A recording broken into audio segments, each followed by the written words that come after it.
Alam mo ba kapatid, na meron ka palang bagay na kapag ginawa mo sa partner mong lalaki, hindi ka niya mariresist. Hindi niya mapipigilan yung sarili niya na manatili sa tabi mo. Piliin ka, habulin ka, magmakaawa na hindi ka umalis sa tabi mo. Well, kung interesado kang malaman kung ano yung mga bagay na dapat mong gawin para hindi ka ma-resist ng kahit na sinong lalaki, saktong-sakto tong video na ginawa ko ngayon sa inyo. Kaya kung interesado kang malaman kung ano to, tara kapatid, pag-usapan natin yan. Keep on watching.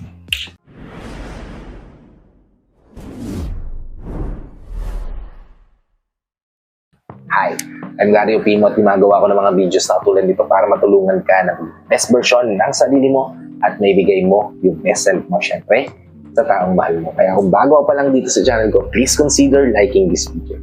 Hit the subscribe button and the notification bell para lagi kang updated sa mga videos na tulad nito na i-upload na natin sa inaharap. At ang unang-unang bagay, kapatid, na magiging rason para hindi ka ma-resist ng kahit na sinong lalaki. Hindi nila mapigilan na habulin ka, i-pursue ka, hanapin ka, i-plead ka na manatili sa tabi nila. Ay kapag na-realize mo na hindi mo kailangan maghabol sa lalaki. Well, tama po yung narinig niyo. Ito dapat yung mindset ng mga kababaihan na kailangan nyo iparamdam sa bawat lalaki na kung kaya ka nilang mawala sa tabi nila, kaya mo rin mawala sila sa tabi mo. Hindi mo kailangan maghabol dahil hindi ka naman naghabol before, di ba? Ikaw ang hinabol. At ngayon na kayo na, ikaw yung maghahabol. Mali, di ba? So kapag nakayanan mong hindi na maghabol sa taong gusto mo, then doon niya marirealize yung worth mo. Dahil nakikita niya na kaya mo nang tumayo sa sarili mo mga paa. Kaya mo nang maging better version ng sarili mo. At kaya mo nang mabuhay nang wala siya. Which is, in turn, nagiging challenging para sa mga kalalakihan. Nagiging reason nila para i-pursue ka. Nagiging reason nila para kumapit sa relasyon nyo dahil ayaw ka nilang mawala sa tabi nila. Dahil alam nila at sigurado sila na kapag nawala yung pagmamahal mo sa kanila, maraming lalaki ang maghahabol sa'yo dahil you are independent woman. Then, kapatid, kapag kaganyan yung ginagawa mo, garantisado na hindi ka mariresist ng kahit na sinong lalaki. Gugustuhin ka nila, hahabulin ka nila. At syempre, hahanap-hanapin. Okay? Proceed tayo sa ikalawa. Which is, kapag natutunan mong simulan na piliin yung taong dapat mong pansinin, dapat mong bigyan ng atensyon, dapat mong fokusan. Madalas, di ba, nangyayari na kapag nabuyo tayo ng ibang tao, nagugustuhan na lang din natin yung taong binubuyo nila sa atin, di ba?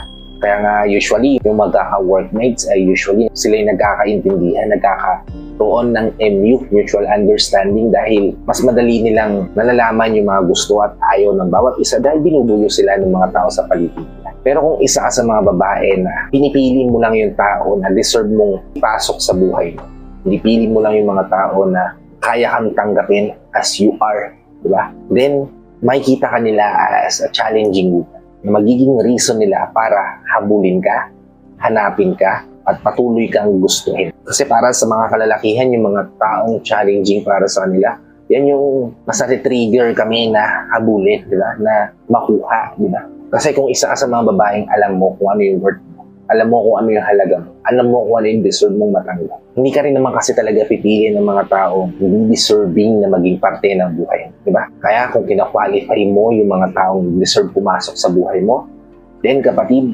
yan yung reason kung bakit hindi ka ma-resist ng kahit na sinong lalaki. Okay? Proceed tayo sa ikatlo. Which is, kapag hindi ka na palaging available, katulad nga ng pagpigil mo na hindi na maghabol sa mga lalaki, katulad ng pagpili mo ng taong dapat pumasok lang sa buhay mo, kapag hinahayaan mo yung sarili mo na hindi maging available all the time, hindi ka na yes girl o yes woman na yes lang ng yes sa mga bagay-bagay. At mawawalan ka na ng pakialam sa gusto nilang sabihin tungkol sa'yo dahil alam mo kung ano yung worth mo bilang babae, bilang individual, bilang tao. Kaya kung ano lang yung dapat mong ibigay, yun lang yung dapat mong ibigay. Kung hindi mo kailangan maging available all the time, hindi ka magiging available all the time, then kapatid, hindi ka mariresist ng kahit na sinong lalaki. Sigurado ako na maraming lalaki ang naghahabol sa'yo kung ganito kang babae. Kasi napoportray ka nila as a strong, independent woman, di ba? Na again, para sa mata ng mga kalalakihan, challenging tong babae ito.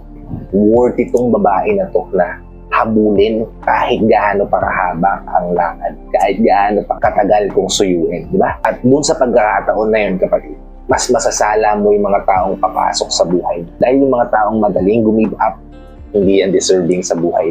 Kaya kapatid, yan yung isang bagay na hindi nare-resist ng bawat lalaki. Yung mga babae, na alam nila, yung worth nila dito sa mundo. Okay? Proceed tayo sa ika-4, which is kapag nakakokus ka na sa goal mo. Kapag isa ka sa mga babaeng merong goal na pinapursue, ang usually magra-ride sa journey mo na yan, kapatid, ay yung mga tao din na going towards that goal, di ba? Gustong marating yung goal na yun, di ba? Makakasama mo para lagpasan yung bawat challenges towards that goal, di ba? Alam nila kung ano yung gusto mong marating, alam nila kung ano yung deserve mong matanggap, alam nila yung sakripisyo, pagod at effort na binibigay mo para marating yung goal mo na yun.